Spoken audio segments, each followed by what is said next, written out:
재밌는 뉴스들이 많아요. 오늘은 방송할 만나네. 은수미 전 의원께서 청와대에 들어가셨네요. 여성가족비서관 되셨어요. 근데 이제 은수미 의원께서 우리 방송하고 많이 이제 인터뷰 비슷한 걸 하셨잖아요. 오실 때 그런 이야기를 했어요. 물어봤어요. 노동부 장관 하고 싶은 생각 없으세요? 이렇게 물었어요. 답이 뭐라 그랬을까요? 불러줘야지 하죠. 이런 거 아니었을까요? 불러줄 가능성이 없어요라고 했어요. 오, 왜 또 그렇게 생각하셨을까? 그래서 서로 이야기를 좀 해봤어요. 이유가 뭔지. 그러니까 그 친문으로 분리되지 않은 사람이기 때문에 불러줄 가능성은 없어 보인다라고 이야기를 했고, 그래서 제가 문재인 대통령 스타일을 모르시네요. 친문이 아니기 때문에 불러주실 가능성이 훨씬 더 높지 않을까요? 그런 경우가 꽤 많았지 않습니까?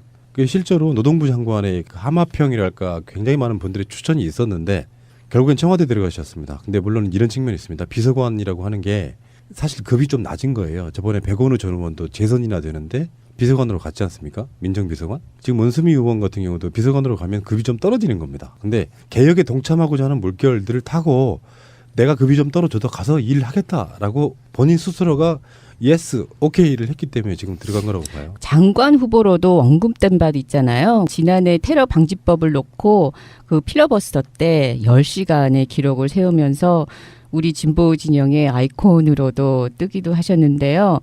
노동연구원 이력과 여성 연구가 많은 연관성이 있습니다. 그 굉장히 중요한 지적이라고 판단이 되는 게요. 이분이 원래 사회학자 출신이잖아요. 그렇죠. 그리고 노동연구원에서 오랫동안 노동 연구를 하셨기 때문에 이분이 갖고 계신 기존의 어떤 정책은 여성 가족 정책을 베이스로 깔고 있으면서 그렇죠. 이게 이제 노동하고 연계되면서 여성 문제와 노동 문제를 한꺼번에 다룰 수 있고 거기에 대해서 정책을 영향을 미칠 수 있는 또 그런 자리, 그런 역할을 할 수 있게 되었다는 면에서는 오히려 이게 일타쌍피가 아닌가 그런 면으로 받아들일 수 있는 거예요. 그렇죠. 여성 일자리 문제 등 더하기 많은 전문성을 발휘할 수 있지 않을까. 그리고 이게 무슨 보훈 인사도 아니고 누가 봐도 그렇잖아.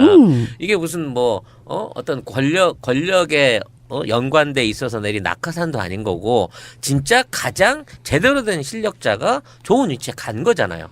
여기 대놓고 뭐라 그럴 사람은 없겠지 최소한. 정말 활약이 기대가 되는데요. 한국의 엘리트라고 하면은 정치, 경제 이런 쪽에 뛰어나신 분들을 엘리트라고 하잖아요. 네. 노동계 최고의 엘리트예요. 왜 그러냐면 노동계라는 게 엘리트란 말이 좀 사실 어색하잖아. 그러니까 한국노동연구원에서 국책기관이거든요. 네. 실제로 이 국책기관에서 노동을 연구했던 뭐 스펙이네 뭐네 이런 걸 통틀어가지고 이쪽 분야의 최고 전문가로 인정받는 분이기 때문에 사실 새 정부의 노동부 장관으로 기대를 했던 게 좀 사실인데 저는 이렇게 봅니다. 인물 키우기의 어떤 과정 같은 거예요. 그렇죠. 그래서 급이 낮다는 게 뭐냐면 국회의원 정도 되면요. 선수에 따라서는 장관급도 되고 차관급도 돼요. 근데 그보다 훨씬 더 이렇게 낮은 직급의 단계로 들어갔다고 하는 거는 직급 같은 거 신경 안 쓴다. 난 내가 하고 싶은 일 한다. 이런 차원이라고 보는 것이고 저는 문재인 대통령이 대단하다고 느껴지는 게 사실상 은수미 의원 같은 경우는 대선 과정에서도 친문 아닌 쪽으로 이렇게 어떤 약간은 반문이었다고도 봐야 되지. 아니 그렇지는 않아요. 그러니까 이렇게 낙인 찍으면 안 돼.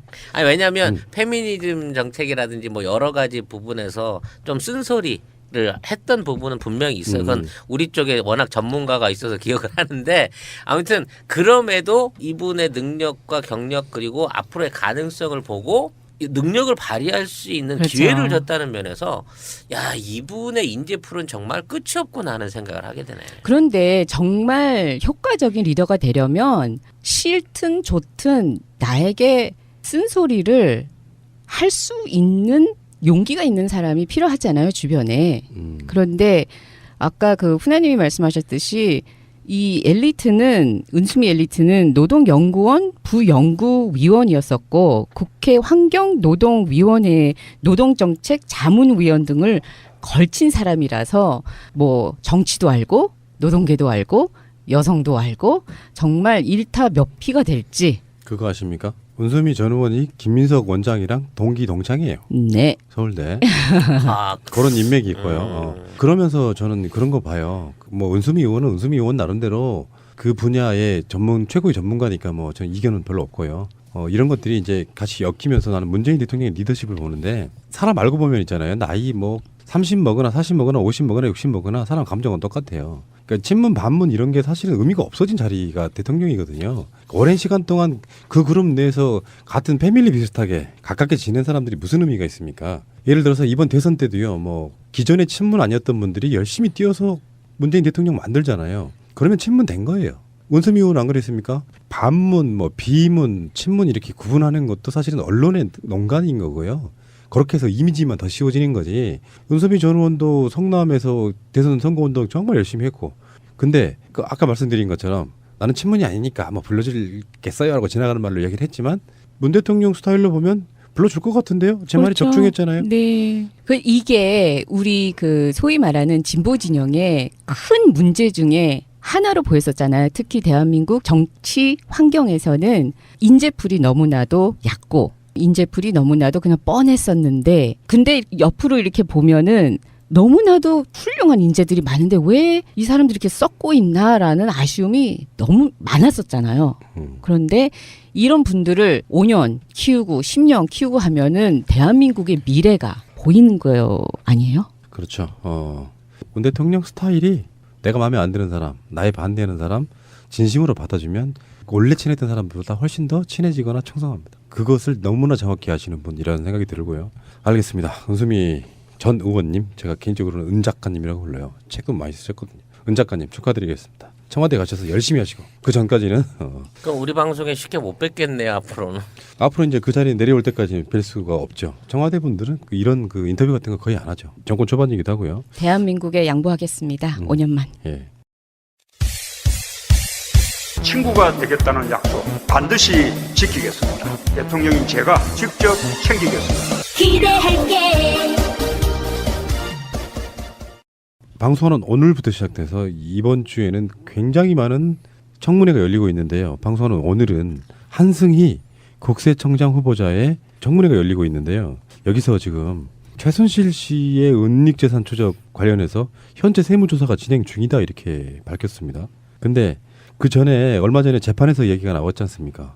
전 국세청장이 임명되고 나서 최순실을 만났다. 그렇지만 그 당사자는 재판에서 그랬죠. 다른 이야기는 하지 않았다. 인사 정도만 했다. 민간인을 만난 자체가 이상한 건데 그러니까 인사 갔다는 자체가 이상한 거 아니야? 이렇게 해석해 볼 수 있는 거예요. 자기랑 가깝고 자기 자신의 어떤 세무조사라든지 등등을 지켜줄 수 있는 사람으로 최순실이 천거해서 박근혜가 임명시켜준 그런 관계였다고 봐야겠죠. 그 말을 누가 믿어요. 지금까지 국정농단이 뭔데요. 최순실이라고 하는 자가 박근혜라는 허수아비 대통령을 이용해서 국가의 온갖 중요 어떤 정책이라든지 이런 것들을 좌지우지 해버린 사건이 아닙니까? 근데 한승희 국세청장의 그 청문회를 보면 약간 그 뭐랄까 청탁 받는 듯한 느낌이 들어요. 뭔 얘기냐면 최순실 은닉재산에 대해서 물어보니까 이미 조사하고 있다라고 후련하게 밝혀주시기도 했고 뭐 탈세 관계에서는 뭐 조사하겠다, 엄정 조사하겠다. 종교인 과세는 시기만 정해주면 정치적으로 정해주면 나 그냥 할게. 뭐 정경련 보수단체 지원한 부분은 이거 분명히 잘못된 거고 그 자금 흐름 과정 또 확인해보겠다 얘기했고 또 청계재단이나 뭐 이런 재벌들 공익재단 운영 실태 점검해라. 라고 얘기하니까 그렇게 하겠다.